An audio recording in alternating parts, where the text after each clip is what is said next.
In this video, you can win 1,000 kroners in charging from Elton. More on that later. The long trip test is one of the hardest tests I do here on the channel. The route is designed to push EVs to the limit and find their weaknesses. How far will an EV go before having to stop and charge?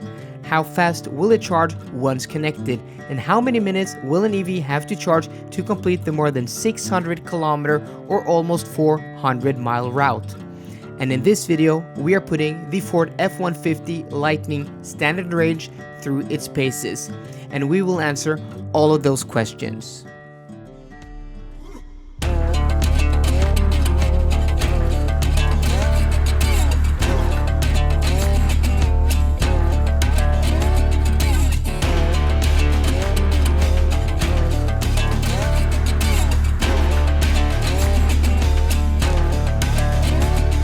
Now, this is where the F-150 Lightning really feels at home on the motorway, the highway, or the interstate, on the open road. Long stretches of straight roads and just cruising at a constant speed.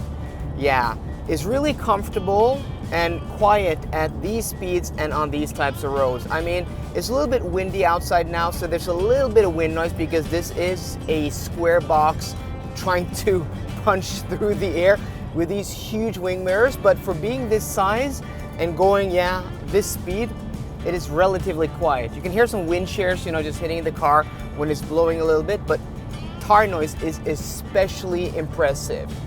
But what may not be impressive, and especially since this is the standard range version with the small battery pack, is the consumption.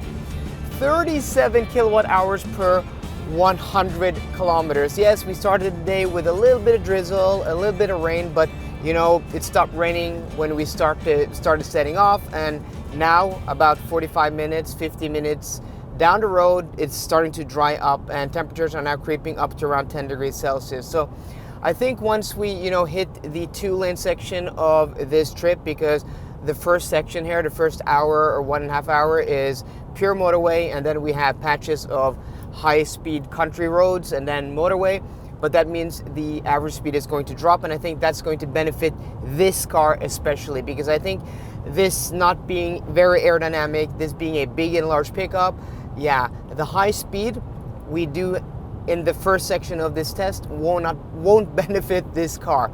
So I'm guessing, this is just my guesstimate, is that once we, maybe in a few hours when we've, been on lower speed roads for a little bit, I think the consumption may drop to as little as 30 kilowatt hours per 100 kilometers. I really think it's going to drop significantly, but let's test that hypothesis and see if that really is the case. So we're about at 70% stated charge now after 85 kilometers on the road. And if that continues, we'll have about 300 kilometers of range, 270. But I'm guessing we may actually be able to go all the way to our turnaround point, which is a little more than 300 kilometers from where we started, and then start heading back towards Oslo. I'm hoping that we can do 2 charging stops in this test, because if we have to stop before, I'm guessing we have to do 3.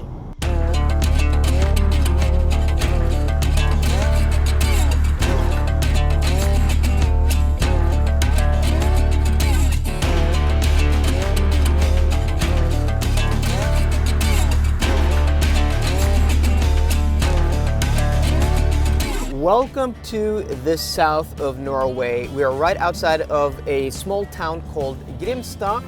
And it's kind of funny because we're now driving a very American car, the Ford F-150, the most sold car in the US like over several decades, like for the longest time. And there are a lot of parallels between Norway and the United States, because like in the south of the United States, we also call this place, the south of Norway, the Bible Belt. This place and this, area of Norway is a lot more religious than the rest of Norway. Norway is, largely a very secular country, but in this region, people are, a lot of religious people, a lot of, Christian people. So that is kind of interesting. So there are a lot of parallels to Norway and the US. We also, share a lot of culture and very influenced by American culture. We have been for, almost centuries, because we have had huge groups of immigrants from Norway to the US. A lot of Norwegians have emigrated to the United States, and my family is actually a part of that emigration from Norway. My family emigrated to the United States like early 1900s, and then we came back like several times. The latest time was when I was 6 years old. So actually, I haven't talked about this, but I actually lived in the United States until I was 6 in California and in Arizona. So, this is kind of interesting for me driving a pickup, because I've always had a dream of, moving back stateside and like moving back to something like Arizona or some state that's maybe a little bit more southern, and buy pickup and just listen to country music and, with a cowboy hat. So I'll maybe do that in my review. But we are here now, not to talk about my, family history, but to charge, because we have to charge. We only have 17 kilometers of range left according to the car. And we are here at the Circle K chargers in Grimstad. And let's see how close we can get to this pole here. The parking sensors in this particular car are not working. But I'm gonna turn around the camera, guys, so you guys can see here. So let's take a look here. So 17 kilometers of range left. Average consumption thus far is 34 kilowatt hours per 100 kilometers after 259 kilometers on the road. And let's hop into the menu here, because you have to check the battery percentage from the menu here. It's really weird they don't have that in the gauge cluster, but we are now down to 7% state of charge. So the consumption does seem pretty high, and it didn't drop as much as I was hoping and expecting. And I think that is because it is very windy. Looking at the wind map, we have like a headwind all the way from Oslo and down here along the whole coast of about 7 to 8 meters per second, which driving a car like this is going to just enhance the effect of a headwind. So hopefully we're not far from Kristiansand now. We're going to charge up here, we're going to get there, and then once we start moving back, I think we may actually see a little bit lower consumption. But also, the weather has now turned around completely. It is sunny now. It's 16, 17 degrees Celsius outside. So we went from like 6 degrees Celsius when we started this morning to a lot milder temperatures. So we are now connected and we are charging. As you guys can see, we are hitting that peak charging speed right away of 148 kilowatts. And to start the charging, we are using the Elton charging app, which is an all-in-one charging solution. If you live in Norway, Sweden, Finland, or Denmark, it lets you charge at almost all charge point operators with one app, one payment method. It has a really nice map where you can see the availability of chargers, where you can see the charging speed, and all of that. So it's really, really nice. And Elton are actually giving away 1,000 kroners in charging. So to enter, just put your phone number in the link down below. Or if you don't have the app, you have to actually download the app and then put your phone number. So yeah, I would highly recommend you guys to do that, because the app is really nice to use, and who doesn't want 1,000 kroners worth of free charging? But yeah, this is a really, really huge car. I'm going to talk about that more in my review, and maybe I'm going to do like an Oslo, driving around Oslo in this car, because it is so big and it is so out of place, but people seem to like it. It does get a lot of attention, and I've got a few thumbs up from both, a lot of construction people who, usually drive pickups and trucks like that. Usually we have pickups like these here in Norway, these Volkswagen pickups, these transporters, as you can see over there. But a lot of people seem to appreciate, this, and are also really surprised when it is electric. A guy stopped me the other day and he's like, "Oh, nice truck." And I'm like, "Yeah, it's really nice." And he's like, "Oh, is it electric?" And I'm like, "Yeah." So he was really surprised. But yeah, so we're here charging now. I think we're gonna go to, I don't know, just top it up until it stops dropping off the charging speed. I think we're gonna basically have this charging speed up to like 50, maybe 60%. Let's check the charging speed now, just quickly. Yeah, so over 151 kilowatts now, which is really nice. This should peak at 150 kilowatts. So we're getting a little bit higher than peak. So I think we're gonna, charge until that charging curve starts to drop off, maybe like 50 or 60% or even higher. And then let's see, maybe we'll have to do another we'll have to do another charging stop to complete this trip, but maybe we have to do a third one. We'll find that out a little bit later in this video. Welcome to Kristiansand, which basically is the most southern city here in Norway. There are few small towns like a little bit further south, but not by much. But we are here now, and this is where we turn around. And our average consumption now is 34 kilowatt hours per 100 kilometers. So basically the same as when we started. And what's interesting is from the Circle K station and then down here also the car's indicating 34 kilowatt hours per 100 kilometers, which actually is a pretty good sign because it's motorway all the way. And now that we're going to turn back again and move towards Oslo, the more than 300 kilometer trip back, we're going to have a tailwind of 7 to 9 meters per second. So I'm hoping that that consumption is going to be reduced, even more. Crossing my fingers. If not, we're going to have to do 2 more charging stops. So we have 143 kilometers of range left according to the car, a little bit less than 50% stated charge now.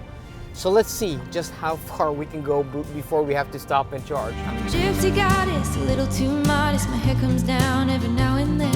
A wild car with a reckless heart. I've seen love come around the bend.